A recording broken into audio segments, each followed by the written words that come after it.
Mas em nome de Jesus, se eu tiver outra oportunidade, eu retornarei para casa. Vamos fazer uma oração para iniciarmos?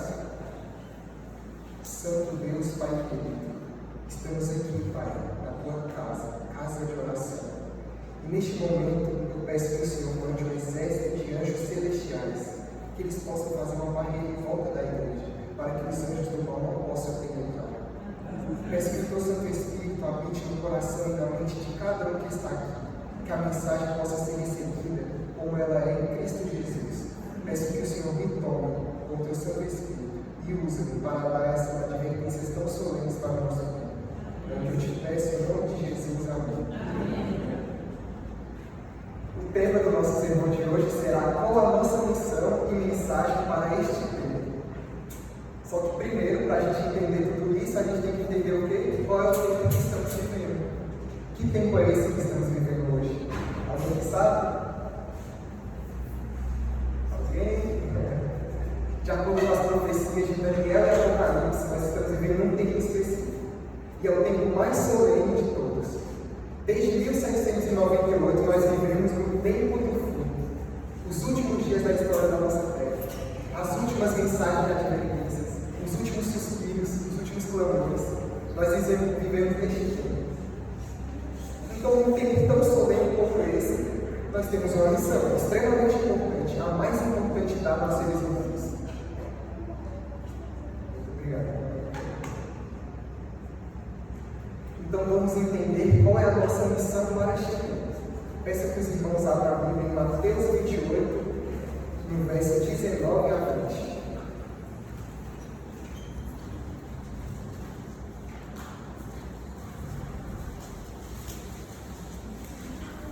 Deus deu uma ordem para nós e nos concedeu uma missão, um dever que temos que cumprir. E aqui em Mateus 28, no verso 19 ao 20, tem a grande comissão. E essa mesma missão que Jesus deu para os discípulos naquela época, essa também é a nossa missão. Ide, portanto, fazer discípulos de todas as nações, batizando-os em nome do Pai, do Filho e do Espírito Santo, ensinando-os a guardar todas as coisas que vos tenho ordenado. E eis que estou convosco todos os dias até a consumação dos séculos. Então, qual é a nossa missão? Temos que pregar, temos que ensinar as verdades da Bíblia. Esse é o nosso dever, essa é a nossa missão também. E ele fala aqui, ide. Ele não fala, se você estiver disponível, você vai. Se você tiver um tempo livre, você vai. Não foi uma ordem. Falou, ide, vai, ordem. Então, nós somos filhos obedientes em nossa semana, o que temos que fazer? Obedecer. E ele nos dá uma promessa que estará conosco todos os dias, até quando? Até a consumação dos séculos. Então, durante essa nossa missão de pregar o Evangelho, Jesus estará ao nosso lado. Ele que vai nos dar força, ele que vai dar poder para a gente, para essa mensagem ter mais convicção, mais certeza no coração das pessoas. Então, aqui nós sabemos que temos uma missão. E mesmo que você não saiba nada do qual é a sua razão de estar aqui, mesmo que você não saiba qual é o seu dom, suas habilidades, uma coisa é certa. No espírito de profecia é dito uma coisa: todo aquele nascido no reino de Deus é o quê? Um missionário. Então todos nós aqui somos missionários. E como os missionários temos que revelar a Cristo ao mundo. Essa é a nossa obra, esse é o nosso dever. Nós sabemos que está tendo muitos acontecimentos grandes e catastróficos. É só você ligar o jornal e você vai ver furacão, morte no Rio de Janeiro, o mundo inteiro uma bagunça. Filho mata pai, pai mata filho, o mundo inteiro está em corrupção. Isso mostra que o nosso Senhor Jesus está o quê? Perto de voltar. Só que para Jesus voltar, uma obra tem que ser cumprida por nós. Sabia disso? É o nosso dever para que Cristo volte o mais rápido possível. Cristo Jesus não está esperando o mundo, pois o mundo já está pronto. Satanás já está toda com a sua armadilha pronta. Ele está esperando só uma coisa, o seu povo. Nós, dar essa última mensagem. Então eu peço que os irmãos abram a Bíblia em Mateus 24, verso 14.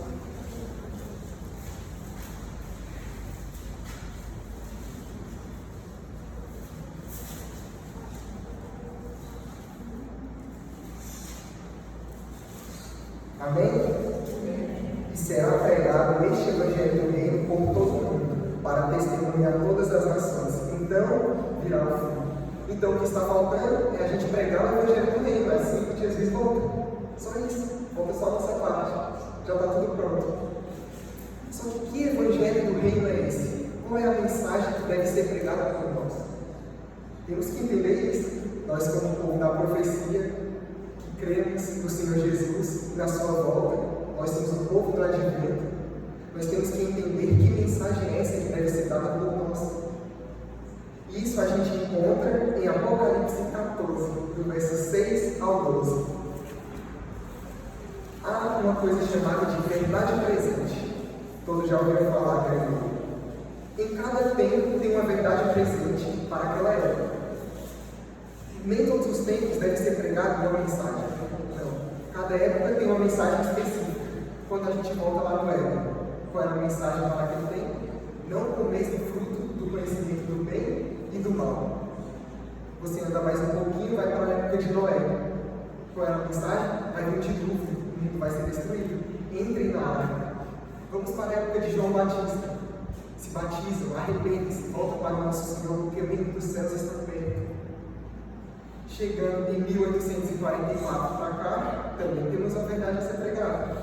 Deus nos deu uma verdade presente. E é essa mensagem que tem que ser anunciada a todo mundo. Não é qualquer coisa. Não devemos falar de qualquer coisa na Bíblia. Tudo que a gente for pregar, tudo que a gente for falar da palavra de Deus, a gente tem que associar com a verdade presente para este tempo. Vamos falar sobre a história de Sansão? Fale fazendo referência aos nossos tempos. Tudo. É isso que as pessoas querem. É isso que o coração delas anseia. Deus colocou essa mensagem para nós, não é porque Ele quis, é porque realmente é o que precisa para as pessoas. Então eu peço que os irmãos abram em Apocalipse 14 e vamos ler do verso 6.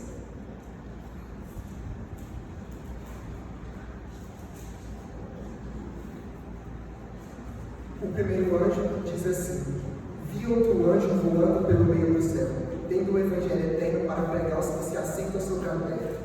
Aqui em Apocalipse 14 tem uma cadeia de verdades presentes. E nós temos que entender o que cada uma dessas mensagens significa.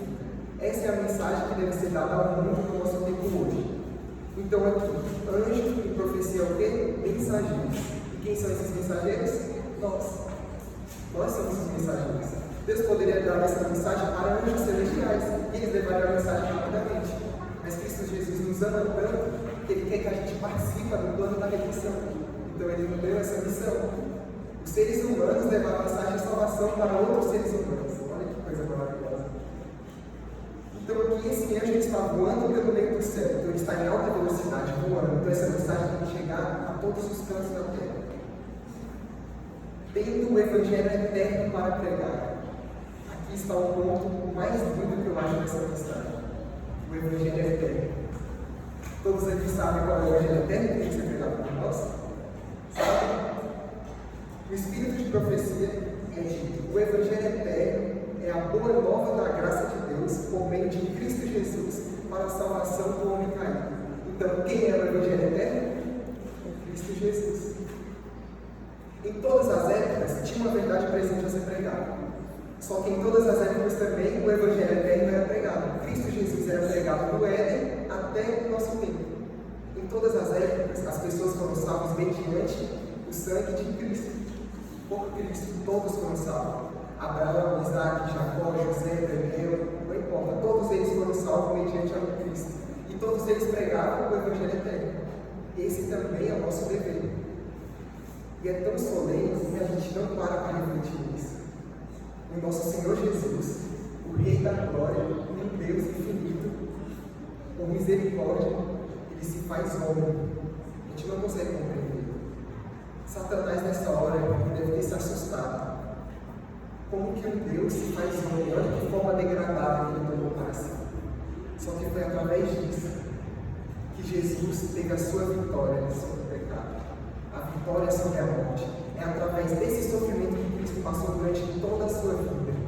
A zombação, os escárnios, as suas costas dilaceradas, a sua crucifixão. Tudo isso foi por amor. E mesmo sem a gente merecer, todos nós aqui estávamos condenados a quê? A morte. Você merece a morte, eu mereço a morte, todos nós, cada um de nós. Mas Cristo Jesus, pela sua misericórdia e graça, que graça é uma coisa que a gente não merece, é uma oportunidade através dessa graça, ele aceitou o sacrifício. Ele mesmo se colocou como um cordeiro para tirar o pecado do mundo. Ele sofreu uma das maiores angústias. E se isso não subjuga o nosso coração, se isso não nos quebranta, não adianta falar mais nada. Não há mensagem aqui que converte. Quando a gente vê o nosso Cristo Jesus pregado numa cruz por causa dos nossos pecados, quando ele estava ali, ele falou: o prato está consumado, ele sentiu aquela separação de ele e o Pai, porque Jesus ele recebeu o pecado de todo mundo. Então ele não estava conseguindo enxergar o Pai, mas que o Pai estava ali. Ele sofreu a maior angústia de todas, que foi o que ocasionou a morte dele. Naquela época, as mortes de cruz demoravam dias, e Cristo Jesus morreu em quantas horas? 6. Por que isso aconteceu?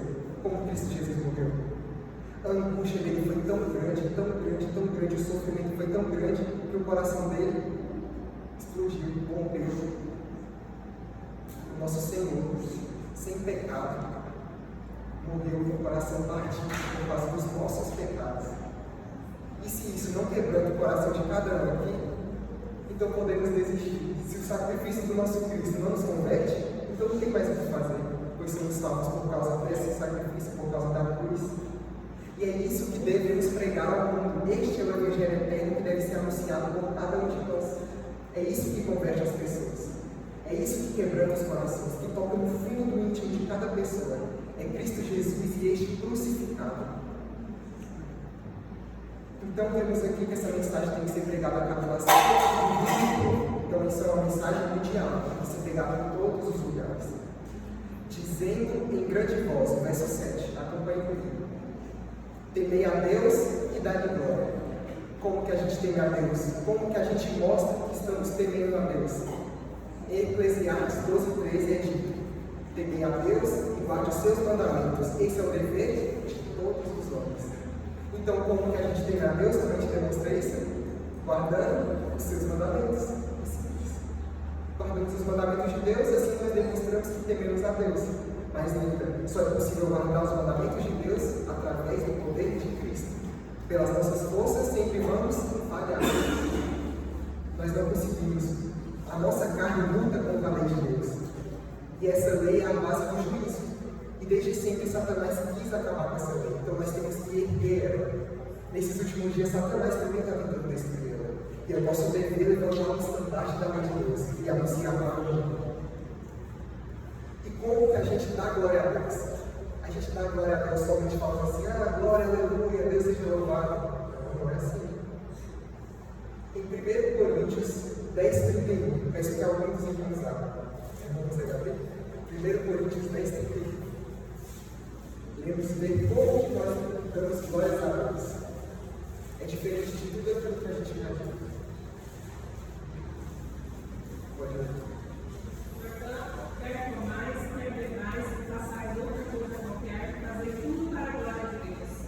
Então, o que a gente come importa, o que a gente bebe importa, como a gente se veste importa, o que a gente assiste, tudo isso. Ou você está adorando a Satanás, só tem dois senhores só. Ou você vai dar glória a Satanás, ou dar glória a Deus através da sua vida. Então, se eu como uma coisa que eu sei que faz mal para o meu corpo, e mesmo assim eu faço aquilo, eu estou dando glória a quem? A Satanás. Mas se eu como aquilo que faz bem para mim, para a minha mente, para o meu intelecto, para mim conseguir ouvir a voz do Espírito Santo, eu estou dando glória a quem? A Deus. Se eu assisto porcaria, eu estou dando glória a Satanás. Se eu assisto coisas boas que vão me edificar, glória a Deus. É simples.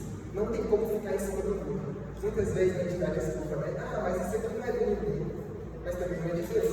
Se está em cima do muro, sempre vai ser do inimigo. Sempre. Deus ele gosta de pessoas decididas que falam assim: eu quero ficar ao lado de Cristo e somente de Cristo. Não quero ter nenhuma ligação com o mundo e nem com Satanás. Não. Cristo Jesus. Ligar para Ele. Então tudo que a gente faz importa. Por isso que a irmã vai dizer o quê? As reformas. Que é para a gente glorificar a Deus através do quê? Da nossa vida, através das nossas vestimentas, das nossas conversações. Tudo isso importa. É extremamente importante. E essa é uma das verdades presentes para o nosso tempo. E isso é o quê? Muitas vezes editados pela nossa igreja. Infelizmente. O povo que deveria dar essa mensagem aqui negligencia ela. Como nós podemos esperar um reavivamento desse jeito? Como nós vamos esperar que Jesus Cristo retorne logo vivendo assim? E muitas pessoas estão perecendo porque a gente não está cumprindo isso aqui. Muitas almas estão sendo levadas para as artes de Satanás porque a gente não anuncia isso aqui. E o sangue dessas pessoas vai estar em quais mãos? Nas nossas mãos. Continuando, pois é chegada a hora do seu juízo, e agora é aquele que fez o céu, a terra, o mar e a fonte das águas. Que juízo é esse? Quando que iniciou esse juízo? Alguém que sabe? Alguém que estudou profecia? Em 1844, Jesus saiu do compartimento santo e passa por Santíssimo, no dia 22 de outubro, e ali se inicia um juízo muito solene e importante. É chamado de juízo investigativo.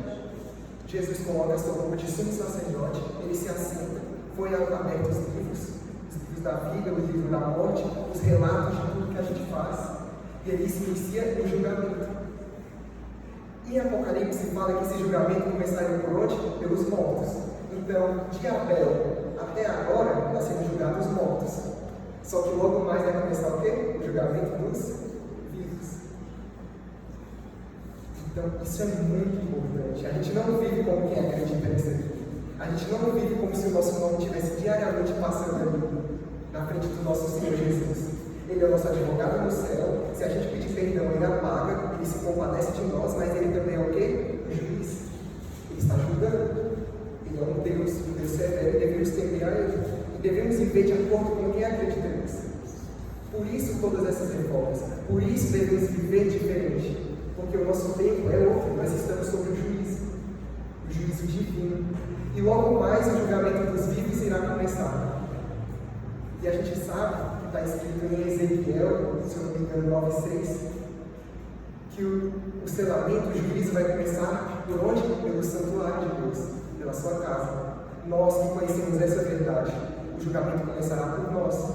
Então, logo mais, quando esses acontecimentos finais se desdobrarem, o julgamento dos vivos começará. E a casa de Israel, nós, o povo adventista, a igreja de Deus, nesses últimos dias, começará por nós esse julgamento. Que a gente possa estar pronto, que a gente possa viver como quem acredita nisso. E devemos anunciar às outras pessoas, elas não sabem que estão sendo julgadas. A Igreja Católica criou um juízo muito depois, quando você morre, você vai para o purgatório, não sei o quê. Eu acabei de mentiras para enganar as pessoas.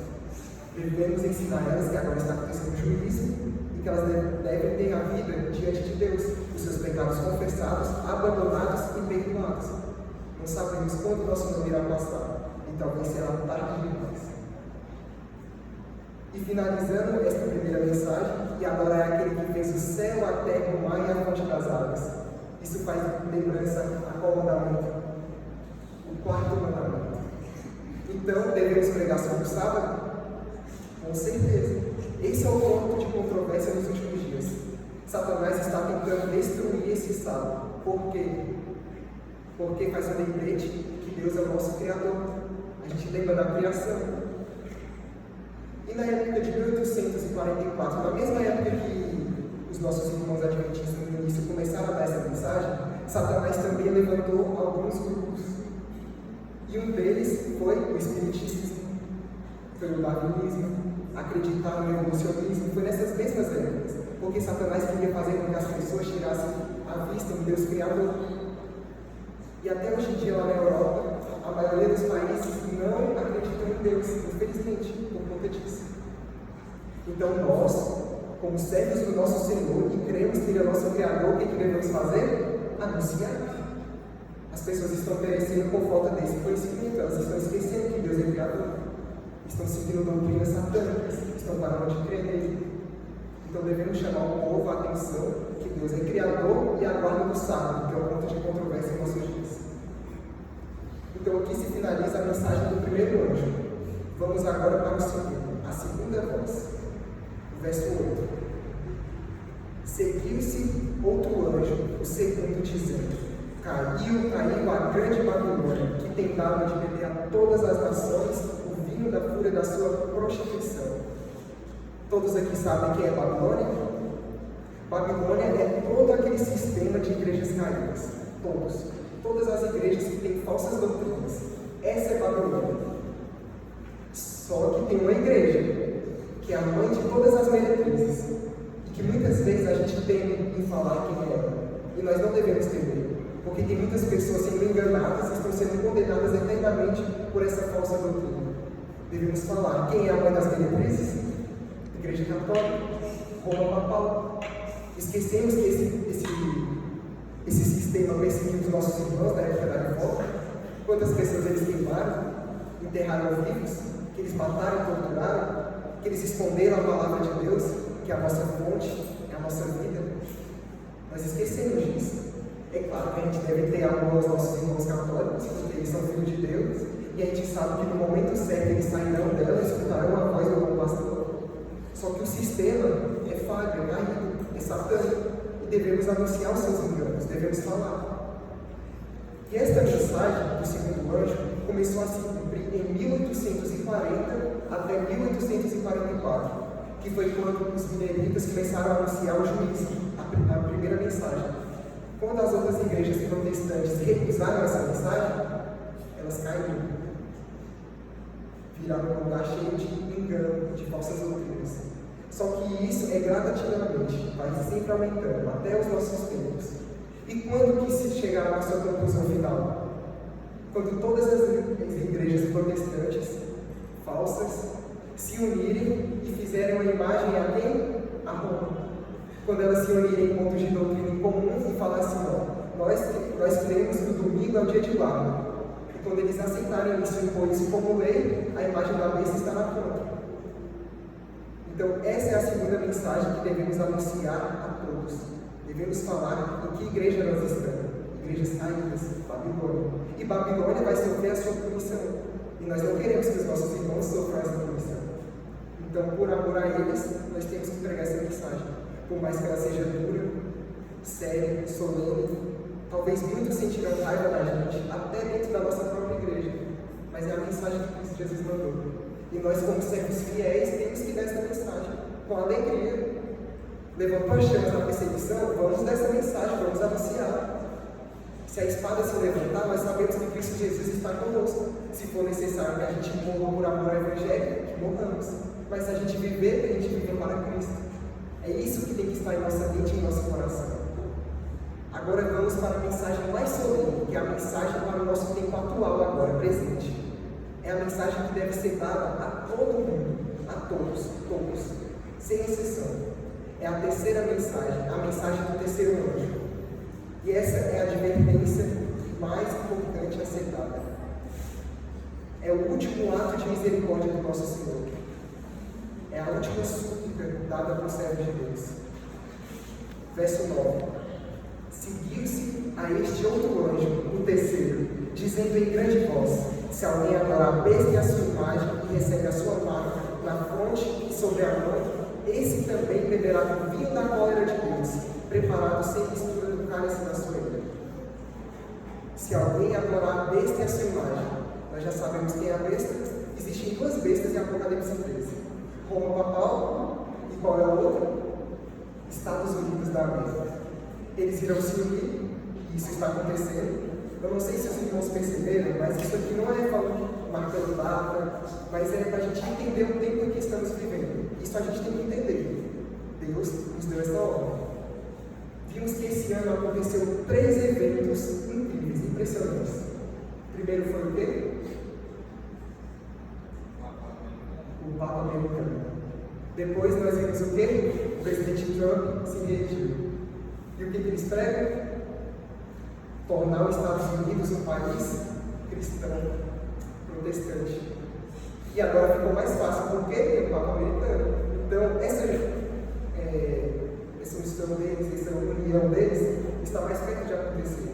Porque o Papa já é americano, então a ligação já está feita.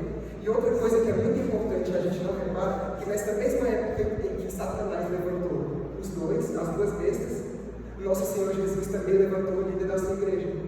O nosso presidente foi eleito também esse ano, o presidente da igreja.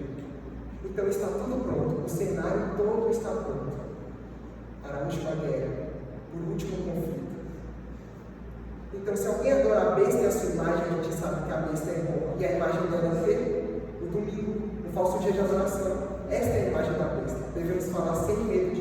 devemos anunciar.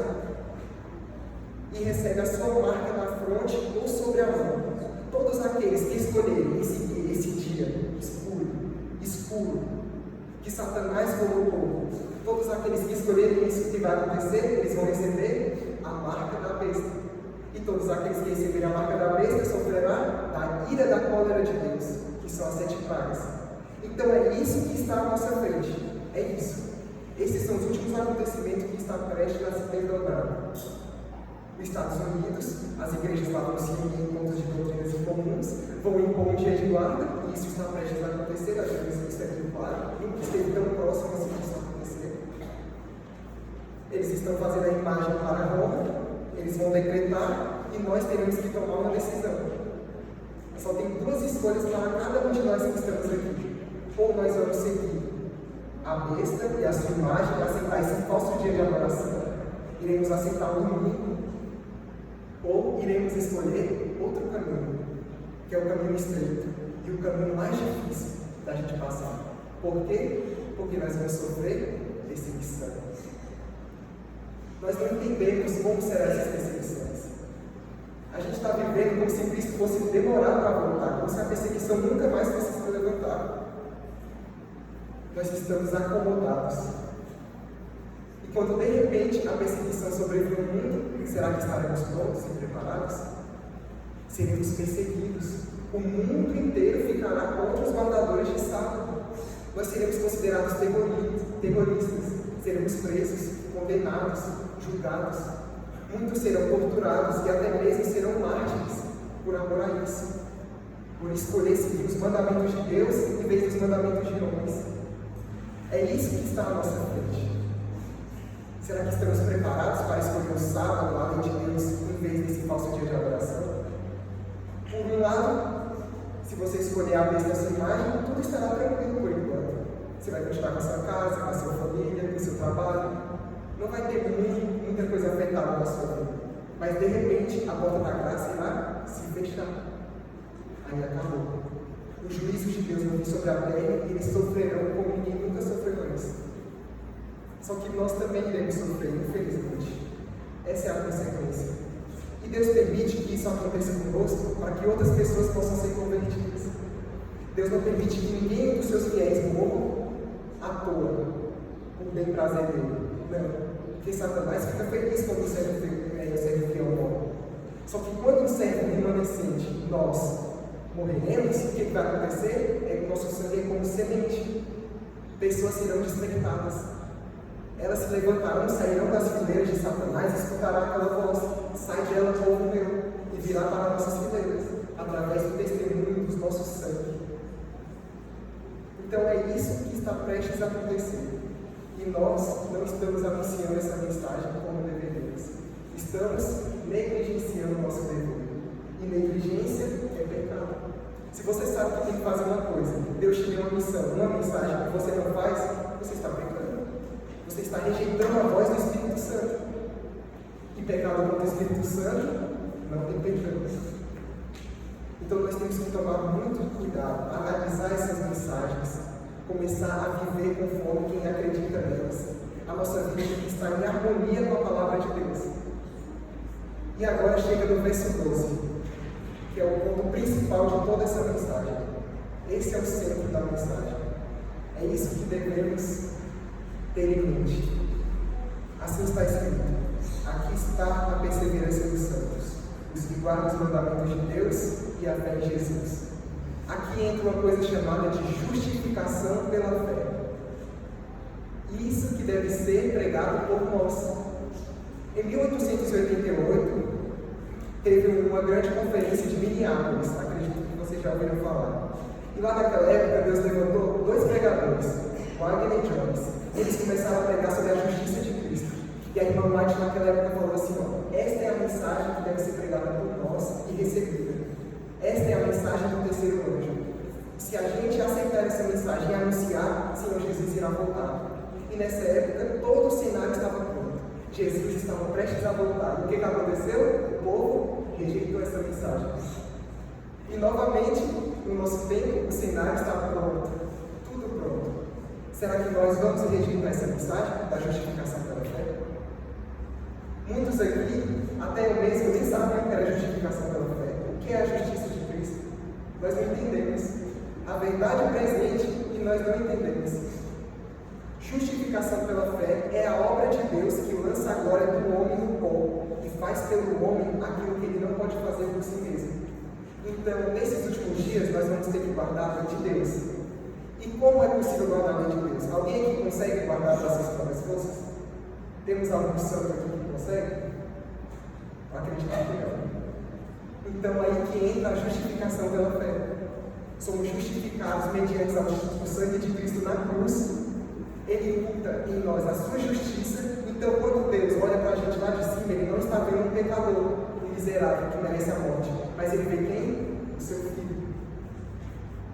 Ali nós somos justificados. E nesse momento, Jesus faz por nós o que a gente não pode fazer por nós. Que é o quê? Obedecer à lei de Deus e ter o seu caráter. Então, é isso que nós temos que entender e aceitar. A justiça de Cristo. Sempre foi Cristo e sempre será Cristo. Nós só somos salvos através dos méritos de Cristo e ponto. Cada vez que olhamos para nós, pensando só em nós mesmos, nos nossos erros, nos nossos pecados, a gente não consegue. A gente perde. Não tem como guardar eles pelas nossas forças. Ficar lutando contra o pecado dia após dia. Como que a gente luta contra o pecado? Quando você vai lá no seu quarto, você ajoelha e clama pelas forças do Senhor, pelos méritos de Cristo, para que Ele coloque em nós o seu caráter, o seu coração, o seu amor. Ali que nós vencemos o pecado. Isso que devemos fazer, isso que devemos pregar. Esta é a mensagem para o tempo presente. Temos que entender toda essa cadeia de verdades, porque senão Jesus irá nos cobrar. Sabia disso? Sabia disso? Tudo isso que você ouviu agora, Jesus irá cobrar de cada um. Porque vocês conheceram, não são mais ignorantes.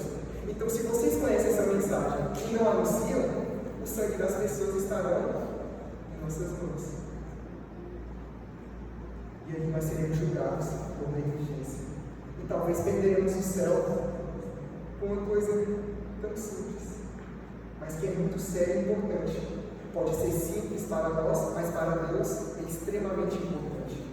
A salvação para Deus está em jogo, almas, é muito importante. E a gente não enxerga isso, a gente não leva a sério isso, porque senão a gente não estaria como estamos. A nossa igreja não estaria nesse estado de Laodiceia como estamos. Estamos frios, estamos bobos, não estamos queimando e ardendo pela volta de Jesus, a qual está tão próxima. Todos aqui eu acredito que o Espírito Santo fala que Jesus Cristo está prestes a voltar. Fique insistindo para a gente mudar de vida, abandonar o pecado acariciado. Eu tenho certeza disso. Isso está acontecendo com todos nós. Está acontecendo uma grande sacudidura na igreja. Em muitas igrejas aqui que eu passei fazendo missão, as igrejas estão esvaziando. A maioria das pessoas estão se retirando. Está acontecendo o início da sacudidura. E ela vai se intensificar a partir do momento em que o decreto sair. E aí estará decidido os casos de nós que conhecemos essa verdade. Ali que começará o nosso juízo pelo santuário, por nós, porque nós já conhecemos. Então, quando sair o decreto dominical, nós vamos ter duas decisões a tomar. Só tem duas escolhas. Que a gente possa escolher o lado de Cristo.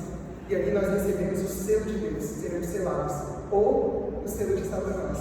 Estaremos aptos a receber o quê? A condenação. A praga. Então, irmãos, eu peço que vocês reflitam nisso durante muito tempo. Analisem os seus casos, passem mais tempo orando, busquem entender o que Deus deseja de cada um de vocês. Peça para Deus despertar aquele fervor e a vontade de levar a mensagem para as pessoas, de pregar com amor, com convicção, crendo que Jesus está voltando, pois Ele está. E você querendo ou não, Ele voltará. Você estando na obra ou não, a obra vai acontecer, porque a obra não é nossa, a obra é de quem? De Deus. Como podemos nos preparar para esta crise? E aqui é para a gente se encerrar. E eu peço que os irmãos anotem. Pegue o seu celular, um caderninho, qualquer coisa. Porque eu sei que muitos aqui irão esquecer do que eu preguei. Então eu peço que vocês anotem, porque vocês têm que lembrar disso aqui. Como se preparar para esta crise final? Peço que todos anotem agora. Eu irei falar um de cada vez. São 7 coisinhas. Simples, básicas, mas que talvez, ou com certeza, nos salvará.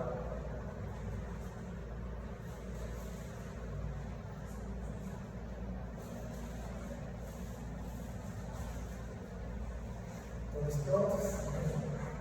Vamos pela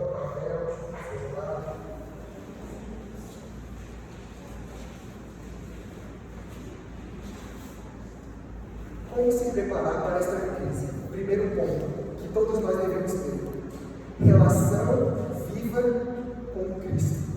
Conhecer verdadeiramente Cristo, passar tempo com Ele, comunhão, conhecendo e deixando Ele também te conhecer. Segundo ponto, estudo e prática da Palavra de Deus. Estudo da Bíblia diariamente. E a melhor hora possível de manhã, antes de iniciar o seu dia, para você se preparar para tudo que vai acontecer, para todos os ataques do dia. Então, de manhãzinha, pegue a Palavra de Deus, estude e a pratique. Você conhecer não adianta nada, você tem que praticar. A fé sem obras é o quê? Morta. Então devemos fazer de acordo com aquilo que a gente conhece, que a gente crê, devemos praticar. Terceiro, vida de oração e vigilância. A irmã White diz assim, só terá o reavivamento da verdadeira piedade através do quê? Da oração. É assim que o nosso povo será reavivado. É assim que a gente vai estar pronto para os acontecimentos finais, através da oração e vigilância. De acordo com o nosso Senhor Jesus, o que ele fala? O nosso espírito está pronto, mas a carne é o quê? Fraca. Então nós temos que estar vigilantes em todo o tempo. Quarto, obediência pela fé. Devemos obedecer, não por só temor a Deus, não por medo, mas por fé em Cristo Jesus, por amor a Ele. Em João 15, 14, se eu não me engano, fala assim: se me amais, guardarás os meus mandamentos. Então, por amor a Cristo, pelo seu sacrifício, consequentemente, o que a gente faz? Guarda seus mandamentos, a sua lei. Quinto, desapego do mundo. Enquanto a gente não largar tudo do mundo, todas as influências, tudo. O que você assiste, o que você come, o que você vê, tudo. A maneira que você se veste. Enquanto você tiver ligação com o mundo, você não vai conseguir. Porque o mundo jaz no maligno. E a gente não quer ter parte nenhuma do maligno. Então desapegue do mundo. Peça para Deus tirar, cortar o fio que te liga em você e ao mundo. Sexto, reforma de vida. As reformas são extremamente importantes, como eu já falei. Então eu peço que os irmãos estudem mais acerca disso. Principalmente a reforma de saúde, a de alimentação. É o ponto que Satanás mais está atacando. O nosso mundo está doente e está perecendo por falta desse conhecimento da reforma de saúde. E nós devemos levar isso. E também devemos estar saudável. Como a gente vai ouvir a voz do Espírito Santo, com a nossa mente ruim, com o nosso corpo doente, com o nosso físico mal. Não iremos conseguir. Sétimo e último, não tão menos importante, que é o que todos aqui deveriam fazer. Toda vez, quando no início, quando a gente aceita Cristo Jesus, surge um desejo no nosso coração, que é de quê? De levar a mensagem. Então, trabalho missionário. A única maneira da gente que ainda mora em cidades, que não está no sítio, de manter firme, continuar firme na fé, perseverando, é um trabalho missionário. Porque você está diariamente em contato com a obra de Deus, com o plano da redenção. Aí você se fortalece. E além do mais, você salva outras almas por intermédio do Espírito Santo. E isso é maravilhoso. Tem dias que eu e a Cláudia, a gente está cansado pelo trabalho que a gente faz na casa do filho, de ajudar a tomar aqui na casa. Mas a partir do momento que a gente vai para a missão e a gente vê o sorriso das pessoas ao ver a gente falando sobre Cristo, aquilo ali nos renova, nos dá ânimo, nos dá alegria. Então que todos nós possamos seguir essas 7 coisinhas, que são simples, mas extremamente importantes para nós. Que a paz do nosso Senhor Jesus esteja com todos. A Cláudia agora está